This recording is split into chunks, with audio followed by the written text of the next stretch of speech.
Praise the Lord everyone. परमेश्वर आप सभी को आशीष और बरकत दे। मैं आप सभी के लिए आज बाइबल की पुस्तक से हन्ना की कहानी लेकर आई हूँ, जिसका संक्षिप्त वर्णन आपको पहला शमूएल और पहला अध्याय में देखने को मिल जाएगा। हन्ना नाम का अर्थ है उपकार या अनुग्रह। तो आइए हम वीडियो शुरू करते हैं।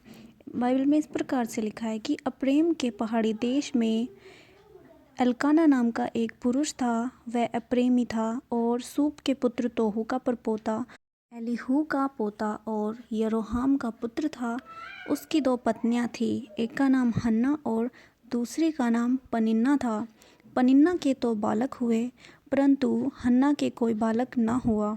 वह तो प्रतिवर्ष सेनाओं के यहोवा के भवन में दंडवत करने और मेलबलि चढ़ाने के लिए शीलो में जाता था। वहाँ होप्नी और पिनहास नामक एली के दोनों पुत्र रहते थे, जो यहोवा के याजक थे।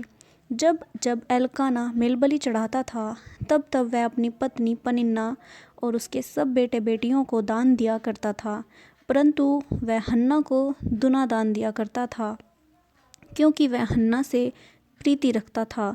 तो भी यहोवा ने उसकी कोख बंद कर रखी थी, परंतु उसकी सोध इस कारण से कि यहोवा ने उसकी कोख बंद कर रखी थी, उसे अत्यंत चिढ़ाकर कुढ़ाती रहती थी। वह तो प्रतिवर्ष ऐसा ही करता था, और जब हन्ना यहोवा के भवन को जाती थी, तब पनिन्ना उसको चिढ़ाती थी, इसलिए वह रोती और खाना ना खाती थी। इसलिए उसके पति एल्काना ने उससे कहा, हे हन्ना, तू क्यों रोती है और खाना क्यों नहीं खाती है, और तेरा मन क्यों उदास है?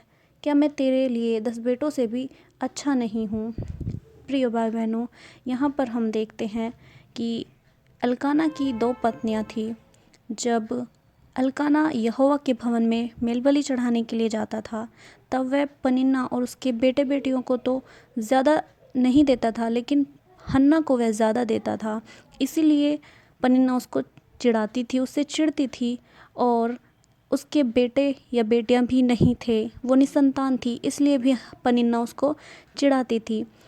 जब बाहर वाला कोई हमें कुछ कहता है, तब हमें इतना बुरा नहीं लगता, जब हमारे घर के हमसे बैर भाव करते हैं। तो वैसे ही हन्ना के साथ भी हो रहा था, और उसकी सौतन उसको चिढ़ाती रहती थी। जब वो यहोवा के भवन में जाती थी, तब पनिन्ना उसको ऐसे ही चिढ़ाया करती थी। इसलिए हन्ना रोती थी और खाना नहीं खाती थी। उसके पति ने उससे कहा कि तू खाना क्यों नहीं खाती और तेरा मन क्यों उदास है? क्या मैं तेरे लिए 10 बेटों से भी अच्छा नहीं हूँ? तब शीलो में खाने पीने के बाद हन्ना उठी और यहोवा के मंदिर के चौखट के एक बाजू के पास एली याजक कुर्सी पर बैठा हुआ था। वह मन में व्याकुल होकर यहोवा से विनती करने और बिलख बिलख कर रोने लगी और उससे मन्नत मानी, हे सेनाओं के यहोवा, यदि तू अपनी दासी के दुख पर सचमुच दृष्टि करे और मेरी सुधि ले और अपनी दासी को भूल न जाए और अपनी दासी को पुत्र दे, तो मैं उसे उसके जीवन भर के लिए यहोवा को अर्पण करूँगी और उसके सिर पर छुरा फिरने ना पाएगा। जब वह यहोवा के सामने ऐसी प्रार्थना कर रही थी, तब एली उसके मुंह की ओर ताक रहा था। हन्ना मन ही मन कह रही थी, उसके होठ तो हिलते थे, परंतु उसका शब्द ना सुन पड़ता था। इसलिए एली ने समझा कि वह नशे में है। तब एली ने उससे कहा, तू कब तक नशे में रहेगी?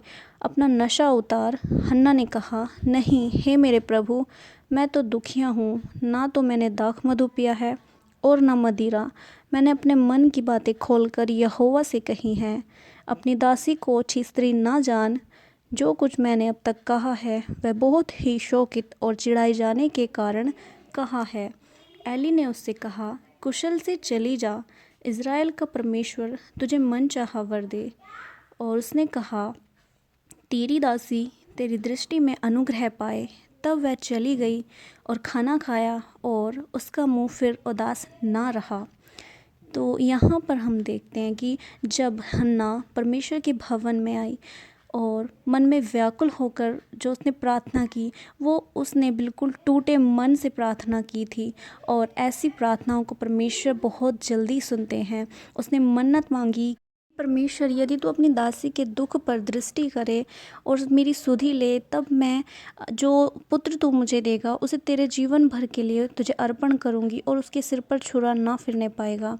जब हन्ना ऐसी प्रार्थना कर रही थी, तब एली याजक उसके मुंह को देख रहा था और वह सोच रहा था कि इसने ड्रिंक किया हुआ है या इसने ये नशे में है। तब हन्ना ने कहा कि अपनी दासी को ओछी स्त्री मत जान। तो जब हन्ना ने ये बातें कही, तब एली याजक ने उससे कहा कि तू कुशल से घर जा और तुझे तेरा परमेश्वर मन चाहा वरदान दे। और वैसा ही हुआ। जब हम देखते हैं कि जब वो अपने घर लौट आई, उसके बाद परमेश्वर ने हन्ना को एक पुत्र दिया और उसका नाम उसने शमूएल रखा। और वह कहने लगी कि मैंने इसे यहोवा से मांग कर पाया है। फिर एल्काना अपने पूरे घराने समेत यहोवा के सामने प्रतिवर्ष मेल बलि चढ़ाने और अपनी मन्नत पूरी करने के लिए गया। परंतु हन्ना अपने पति से ये कहकर घर में रह गई, जब तक बालक का दूध छूट जाएगा तब मैं उसको ले जाऊंगी कि यहोवा को मुँह दिखाए और वह सदा बना रहे। उसके पति एल्काना ने उससे कहा, तुझे जो भला लगे वही कर। जब तू उसका दूध ना छुड़ाए तब तक यहीं ठहरी रह, केवल इतना हो कि यहोवा अपना वचन पूरा करे। इसलिए वह स्त्री वहीं घर पर रह गई और उसके दूध छूटने के समय तक उसको पिलाती रही। जब उसने उसका दूध छुड़ाया तब वह उसको संग ले गई और 3 बछड़े, एपा भर आटा, कुप्पी भर दाख मधु भी ले गई और लड़के को शीलो में यहोवा के भवन में पहुंचा दिया। उस समय वह लड़का ही था। तब हन्ना ने कहा, हे मेरे प्रभु, तेरे जीवन की शपथ, हे मेरे प्रभु, मैं वही स्त्री हूँ जो तेरे पास यहीं खड़ी होकर यहोवा से प्रार्थना करती थी। यह वही बालक है जिसके लिए मैंने प्रार्थना की थी और यहोवा ने मुझे मुँह मांगा वर दिया। इसीलिए मैं उसे यहोवा को अर्पण कर देती हूँ कि यह उसके जीवन भर यहोवा ही का बना रहे। तब उसने वहीं यहोवा को दंडवत किया और जैसा हन्ना ने परमेश्वर से मन्नत मानी थी, अपने पुत्र को भवन में छोड़ दिया ताकि वो परमेश्वर की सेवकाई करे। और इसके बाद हम जब देखते हैं शमूएल की पुस्तक में और उसका 2 अध्याय और 21 वचन में इस प्रकार लिखा है कि यहोवा ने हन्ना की स्तुति ली और वह गर्भवती हुई और उसके 3 बेटे और 2 बेटियां उत्पन्न हुई और शमूएल यहोवा के संग रहता हुआ बढ़ता गया। यहाँ पर हम देखते हैं कि जब हन्ना ने परमेश्वर से वरदान मांगा तो परमेश्वर ने उसको दिया। और जब उसने जैसी मन्नत मानी थी कि मैं अपने पुत्र को, अपने बच्चे को तेरे भवन में रहने दूंगी, और वैसा ही हुआ। और शमूएल बढ़ा हुआ और भविष्यद्वक्ता बना और परमेश्वर के कार्यों में हाथ बटाए। हन्ना ने परमेश्वर के ऊपर भरोसा किया, विश्वास किया। उसने जैसा परमेश्वर से मांगा उसको वैसा मिला, क्योंकि उसने पूरी आशा, पूरा भरोसा खुदा पे रखा और अपने मन की हर एक बात खुदा को बताई। वैसे ही यदि आप अपनी हर एक बात परमेश्वर के सामने रखेंगे और परमेश्वर आपको बहुतायत से आशीष और बरकत देंगे। जैसे हन्ना ने विश्वास किया वैसे आप भी विश्वास करें और परमेश्वर आपके हर बंधन को ब्रेक करेंगे। आपको इस वचन के द्वारा परमेश्वर बहुतायत से बरकत और आशीष दे।